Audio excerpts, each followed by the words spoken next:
গাজীপুরের শ্রীপুরে ঝুট গুদামে অগ্নিকাণ্ডের ঘটনা ঘটেছে।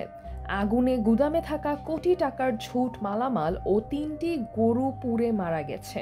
মঙ্গলবার ১৮ নভেম্বর দিবাগত রাত 12:30টার দিকে ঝুট গুদামে অগ্নিকাণ্ডের ঘটনা ঘটে।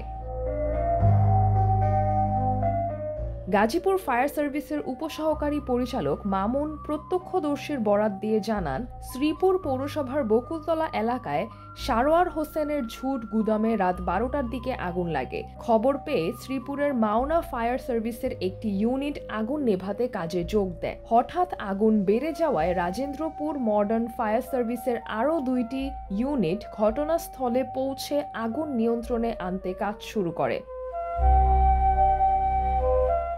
আগুনে গুদামে থাকা ঝুট মালামাল পুড়ে ও 3টি গরু পুড়ে মারা গেছে। পরে ফায়ার সার্ভিসের 4টি ইউনিট 1.5 ঘন্টার চেষ্টায় আগুন নিয়ন্ত্রণে আনে। তাৎক্ষণিক আগুন লাগার কারণ ও ক্ষয়ক্ষতির পরিমাণ জানাতে পারেননি ফায়ার সার্ভিসের ওই কর্মকর্তা। দৈনিক আওয়ার বাংলাদেশ, গাজীপুর।